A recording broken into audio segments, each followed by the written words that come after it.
Bien, hace 3 siglos, la última vez que prediqué, hablé de la oración. Y hoy quiero hablaros un poquito de lo que sigue, ¿no? El episodio 2, ¿no? Hemos visto que de qué nos servía orar. Hemos dicho que Dios no hace nada sino en respuesta a la oración que cree. Es decir, Dios mueve las cosas en esta tierra como respuesta a la oración de la gente, de las personas. Cuando Dios quiere hacer algo en la tierra, no manda ángeles para que lo hagan, no manda ángeles para que vayan canturreando por ahí, sino que ponen carga en las personas, en personas que están dispuestas a llevar la carga, porque el que no está dispuesto nunca va a recibir nada, eso está claro, y esas personas reciben la carga suficiente para estar intercediendo por esas cosas que parecen totalmente locas, imposibles e irrealizables. De hecho, las cargas que Dios pone suelen ser absoluta locura, no tienen mucho sentido común. Lo que el hombre puede hacer, Dios no necesita mover nada. Lo que tú puedes hacer, tú no puedes orar todos los días, Señor, ayúdame a leer la Biblia por las mañanas. Sí, levántate y léela, no, tranquilo. Pero lo que tú no puedes hacer, el imposible, Dios pone carga en los corazones para llevar a hacerlo. ¿Y os acordáis de un texto, y me gustaría que lo cogierais y lo leyerais conmigo, Ezequiel 22? Se ha convertido en un texto que me atormenta, así que espero que os atormente también. Ezequiel 22, 30 y 31, pero quiero leer desde el 29. Ezequiel 22, 29. Escuchar bien el primer versículo. El pueblo de la tierra usaba de opresión y cometía robo. Al afligido y menesteroso hacía violencia y al extranjero oprimía sin derecho. Y busqué entre ellos hombre que hiciese vallado y que se pusiese en la brecha delante de mí a favor de la tierra para que yo no la destruyese, y no lo hallé. Por tanto derramé sobre ellos mi ira, con el ardor de mi ira los consumí. Hice volver el camino de ellos sobre su propia cabeza, dice Jehová el Señor. A mí la última vez os había compartido que me había horrorizado este texto. Quiere decir que si nadie ora por mi familia se muere. Si nadie ora por este pueblo se muere. Las cosas ya están determinadas de una cierta forma. Si nadie ora, las cosas van al fracaso. Es así. Es el rumbo que tiene la humanidad. La humanidad va a la perdición. Y si no hay nadie que se ponga en la brecha para orar, para interceder, eso es así, sí o sí. No hay otra. Es lo que ocurre. Pero esta vez, lo que realmente llamó mi atención en el versículo 29, dice, el pueblo de la tierra usaba de opresión y cometía robo. Al afligido y menesteroso hacía violencia y al extranjero oprimía sin derecho. Eran unos desgraciados. ¿Qué está diciendo? Unos sinvergüenzas, unos pecadores, pero pecadores, no de estos que de vez en cuando hacen algo malo. Era gente rebelde, gente que iba en contra de Dios, que hacía lo que le daba la gana. Como Sodoma y Gomorra antes de ser destruida, que ahí no había ley, no había nada, cada uno hacía lo que le daba la gana. Pues es lo que está diciendo este texto. Ese tipo de gente sin vergüenza, Dios hubiera querido no destruirlos. Le hubiera encantado no destruirlos, pero como no encontró a nadie que llevara la carga suficiente para interceder por ellos, pues tuvo que destruirlos. Ese era el pago y el precio que tenía sus vidas y su pecado. Y me recordó mucho a Moisés, cuando Moisés se puso delante de Dios, que Dios quería destruir al pueblo, que estaba hasta aquí del pueblo, y eso que el pueblo acababa de salir de la tierra de Egipto, pero siempre con la idolatría, y Dios le dice a Moisés, apártate que los voy a destruir y en un momento te levanto una nueva nación. Él dijo, no hagas eso. Primero, ráeme a mí del libro de la vida, pero a ellos no los destruyas. Y ese es el corazón auténtico de la intercesión. Entonces, es como que, no sé vosotros, pero a mí me dio una palmada en la cara y pensé, es que no se trata de orar por la gente que más o menos me cae bien o que quiero porque es de mi sangre. O no se trata solo de orar por esas personas que parecen posiblemente convertibles. Se trata de orar por esas personas que te caen francamente mal.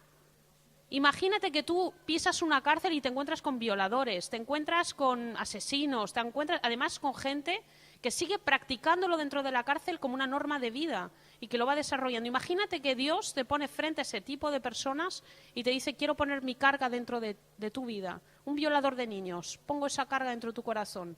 ¿Estamos preparados? ¿Realmente nos damos cuenta de lo que quiere decir lo que es la intercesión, el precio de la intercesión? Creo que es importante que siempre veamos las cosas mucho más allá de lo que las podemos vivir hasta nuestra realidad. Cuanto más enfoque de lejos tengamos, más podemos ir corriendo la carrera. Cuando solo veo mi familia, los míos, los que me duelen, los que me tiran, los que me gustan, los que tal, entonces no tengo visión de intercesor. Eso no es intercesión. Eso es hacer lo que debes hacer, lo que te toca hacer porque eres cristiano, porque eres hijo de Dios. Pero el peso de la intercesión es un peso muy pesado. Y cuando decimos, sí, Señor, heme aquí, yo iré a las naciones, yo haré esto, yo haré lo otro, es que nos damos cuenta de lo que quiere decir eso. Estamos hablando ahora, por ejemplo, de la India, ¿no? De los niños de la India, de los que son abusados, esclavizados, y entonces nos pondríamos a orar por los niños. ¿Y quién va a orar por los violadores? ¿Quién va a orar por esa gente asesina, malvada, retorcida, que tienen más de Satanás que de Dios? ¿Quién va a orar por esa gente? Y este es el real sentido de este texto. Está diciendo, por esos desgraciados que nadie quiere orar, ¿quién va a interponerse? ¿Quién va a tener mi corazón hacia esas personas? Necesita Dios, os he dicho, os comunicaba la última vez que Dios necesita manos nuestras, no manos celestiales, necesita pies nuestros, necesita voz, bocas nuestras. Y muchas veces menospreciamos lo que Dios quiere transmitir a través de nuestras bocas. Cuando yo os digo una alabanza, una adoración, alabar a Dios, levantar vuestras voces, se oye un mini susurro con suerte. No, mi boca va a ser usada para honrar a Dios. Entonces voy a empezar ejercitando, dándole gloria a Dios, alabando a Dios, adorando a Dios, aprendiendo a darle la gloria al que se lo merece. Porque más tarde también tendré palabras de bendición para otras personas. Mi misma boca, que está ejercitada a alabar a Dios, podrá ser usada para bendecir vidas. No hay que cortarse. El poder que tenemos en la palabra aquí, luego también lo vamos a ejercitar fuera. ¿Vale? Son detalles, pero son cosas importantes. Entonces, hemos visto que Dios se hizo hombre. Si realmente no fuera tan importante el amor que Dios le tenía al hombre, ¿pensáis que Dios, el Dios Todopoderoso, se hubiese hecho hombre? Es absurdo. ¿Qué importancia le dio Dios a su creación, a su criatura, para llegar a hacerse hombre? Y Él cumplió realmente todo lo que tenía que cumplir en su propia carne y a través de su propia vida. Y Él fue el que salvó a la humanidad del pecado. Entonces vemos que el Mesías también fue hombre.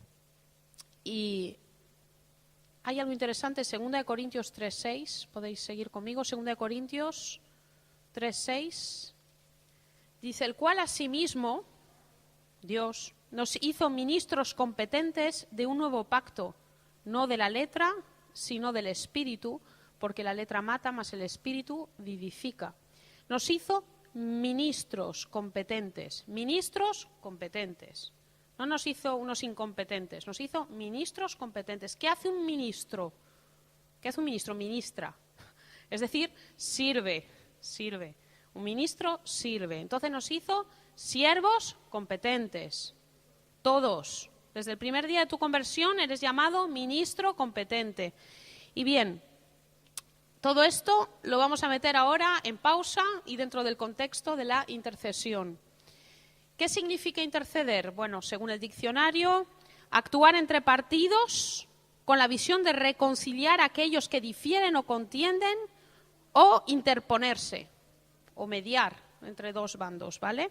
Y mediar es negociar entre diferentes personas con la intención de reconciliar. Mediador es el que está en el medio e intenta llevar a un mismo punto a dos puntos que están opuestos, ¿vale? Llega a la mitad.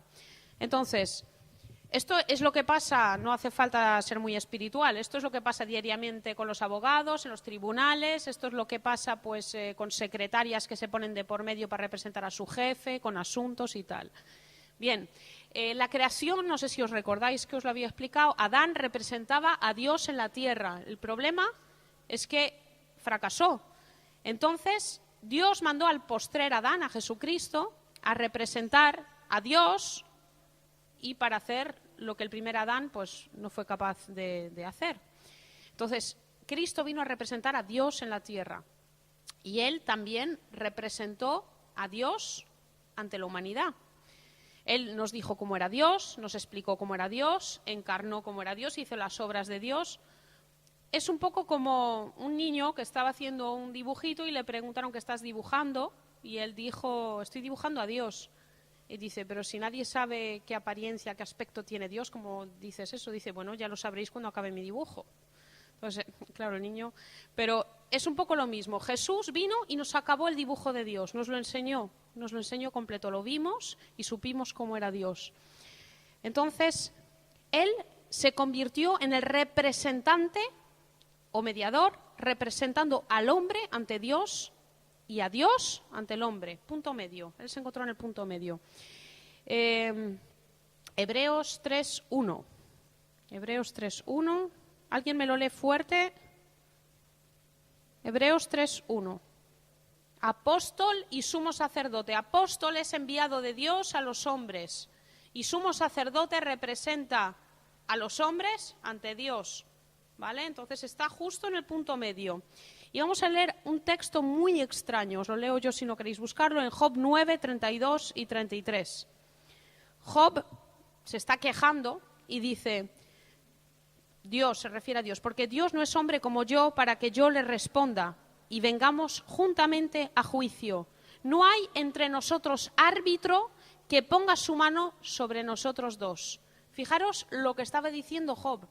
Job pensaba que no había nadie que pudiera representarlo ante Dios, que él no podía, no tenía ni voz ni voto, no podía decir nada de lo que sentía. Dios no había puesto árbitro entre ellos dos. Y eso fue el papel de Jesucristo. Él puso la mano sobre el hombre y se presentó ante el Padre para representarnos, para hacernos santos ante el Padre. Entonces, la intercesión de Cristo por el hombre, y lo vamos a ver en Hebreos 7:25, otra voz que se levante fuerte, Hebreos 7:25, vale. Este texto nos da la sensación de que Jesús se pasa la eternidad intercediendo. Oh, Dios, te pido por ti, intercediendo según nuestro concepto. Pero la intercesión de Jesús no es esa. La intercesión de Jesús está en el contexto de 1 Timoteo 2:5, que muchos os sabéis, porque hay un solo Dios y un solo mediador entre Dios y los hombres, Jesucristo hombre.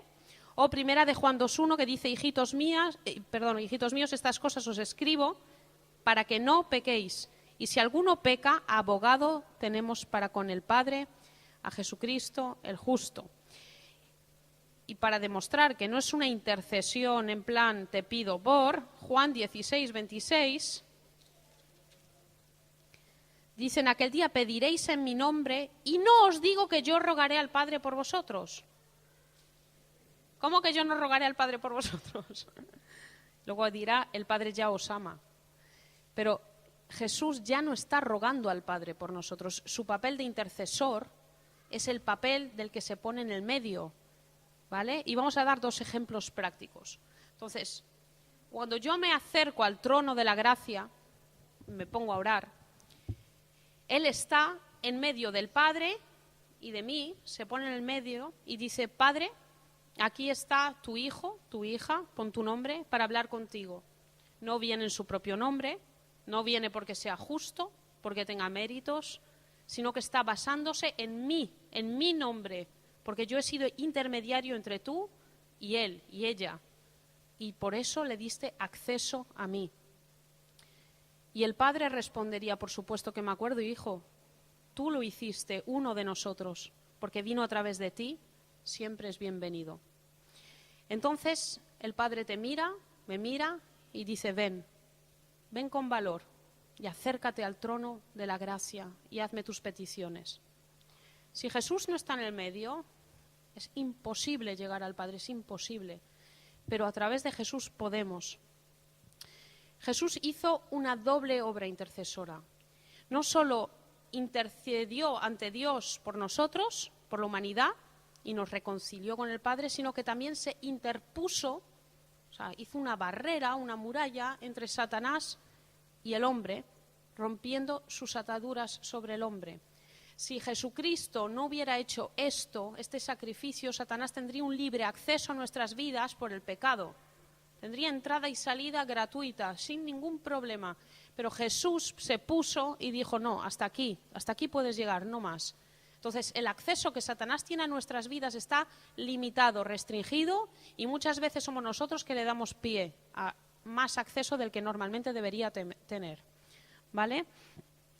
Y quiere decir que todas nuestras oraciones de intercesión son una extensión de su obra. Nosotros no hacemos más que extender lo que Él ya ha hecho. Todo ha sido hecho, todo ha sido cumplido. A veces, si nos metiéramos eso en la cabeza, que todo está hecho, por eso no hay imposibles.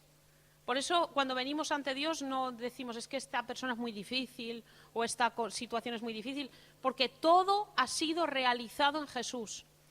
Ahora, a nosotros nos toca extender esa obra que Él ha comenzado. Un ejemplo práctico, estamos orando por los africanos de Burkina Faso. Y estamos diciendo, estamos orando y Dios diría, vamos a ver, ¿por qué tengo que hacer algo por personas que son idólatras, que viven en brujería, que pasan de mí y que además ni me están buscando? O sea, ¿para qué quieres que te conteste esa oración si ellos pasan de mí? Entonces, ahí es donde tendríamos nosotros que decir, porque Jesús ya lo hizo. Jesús ya intercedió por ellos, ya dio su sangre por ellos. Y entonces estamos pidiendo en base a la obra que Jesucristo hizo en la tierra. Entonces es por eso que es la respuesta correcta y que tenemos acceso a oraciones que parecen totalmente imposibles, porque Jesús ya lo realizó en la tierra. Nosotros a veces nos confundimos, y no tan a veces, casi siempre nos confundimos. Pensamos que tenemos un papel que no tenemos, ¿vale? Y eso nos pasa constantemente. Uno siente que tiene una responsabilidad a veces que no tiene. Pensamos que somos nosotros los productores y los que tienen que convencer y los que tienen que orar lo suficientemente bien para qué, o los que tienen que hacer cosas para qué, pero nosotros somos distribuidores, no productores. Lo voy a explicar. Por ejemplo, Él en la cruz ha producido reconciliación, liberación, salvación, ha producido victoria, ha producido sanidad. Eso no existía antes de Jesús. Eso se cumplió, se realizó en la persona de Jesús. Entonces, yo no puedo producir victoria ni puedo producir sanidad en la vida de nadie, porque soy incapaz. Pero Jesús sí. Entonces, ¿qué me toca hacer a mí? Pedir en el nombre de Jesús que esa victoria se libere en mi vida, en la vida de los que están alrededor, la sanidad se libere en otras vidas, los milagros se liberen. Nosotros no tenemos ningún poder, tenemos las manos vacías, como cantamos tantas veces, no tenemos nada. Y a veces llevamos cargas, y eso hace parte de nuestro sobrepeso emocional y espiritual, en donde creemos que somos responsables de. Yo tengo que llevar a esta persona a, y tengo que hacer esto, y tengo que cargar con esto. Y es un error. Yo puedo interceder, pero la carga ya la ha llevado Jesucristo en la cruz. Todo el peso de lo que le estoy pidiendo ya lo llevó Jesús en la cruz. Entonces, lo único que puedo hacer es liberar esa victoria de Dios orando, intercediendo y sabiendo a quién me estoy dirigiendo. ¿Vale? Entonces, a veces es verdad que nos hace sentir importantes. No, es que esta persona, si no es por mí, no va a conocer al Señor, no tal, no cual. Nos hace sentir bien, no nos vamos a engañar. Pero es un peso que no nos corresponde a nosotros. Nosotros tenemos que liberar intercesión. Entonces, el intercesor, que es Jesucristo, quiere interceder a través de nosotros. El victorioso quiere que se cumpla su victoria a través de nosotros. El reconciliador quiere reconciliar a través de nosotros. Nosotros no podemos llevar a nadie a Dios. Sin embargo, Dios está a través de nosotros diciendo reconcíliate con Dios a la gente. Es nuestra boca la que se abre y es el Espíritu Santo que dice reconcíliate con Dios. Y eso es un alivio porque uno dice, bueno, si yo estoy intercediendo y estoy haciendo lo que me toca hacer, Dios es el que está obrando. Yo no puedo controlar la situación. Yo no voy a manipular la situación para que salga de tal forma o de tal otra. ¿Vale? Es una liberación en ese sentido. Él es la fuente y el origen y nosotros los canales. Nosotros solo tenemos que dejar que Él nos use. ¿Vale? Mateo 14, 16. Mateo 14, 16. Y aquí tenemos la alimentación de los 5.000. Dijo Jesús, no tienen necesidad de irse. Llevaban ahí todo el día escuchando a Jesús y no tenían nada de comer.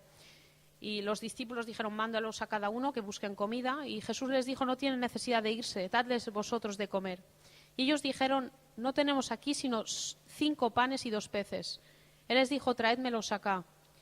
Entonces mandó a la gente recostarse, etcétera, etcétera, etcétera. No, voy a leer el versículo 19. Entonces mandó a la gente recostarse sobre la hierba y tomando los 5 panes y los 2 peces, levantando los ojos al cielo, bendijo. Y partió y dio los panes a los discípulos y los discípulos a la multitud. Dadles vosotros de comer. A mí es un texto que en su momento me había llamado la atención en cuanto al evangelismo.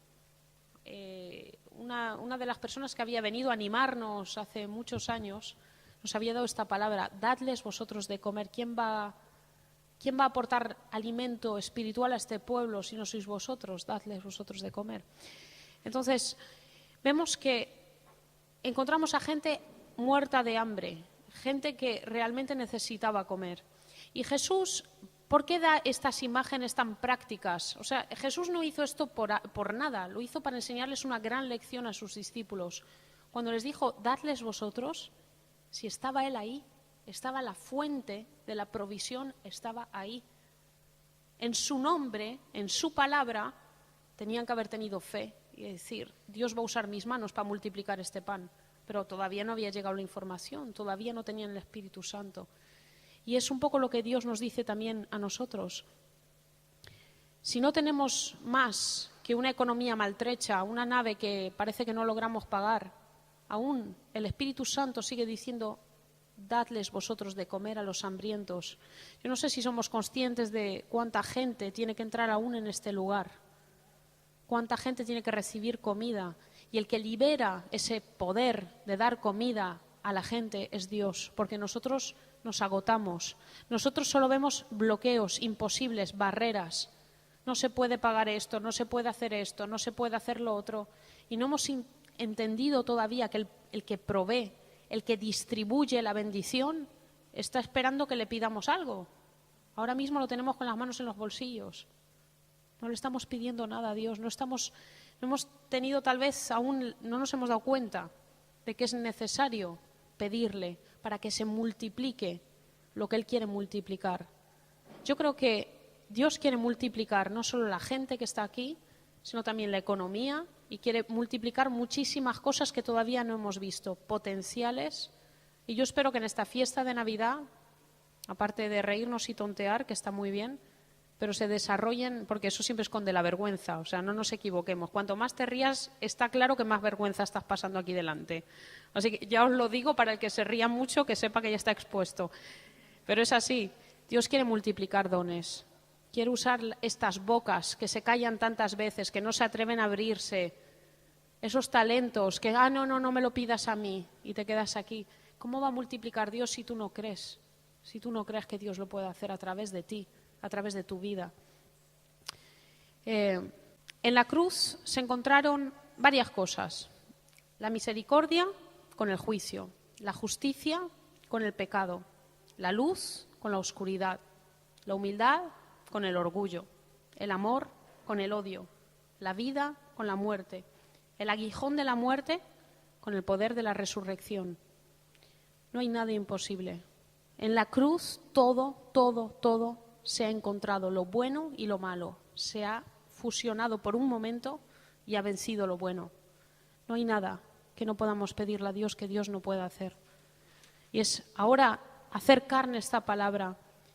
La palabra intercesión también significa paga o encuentro.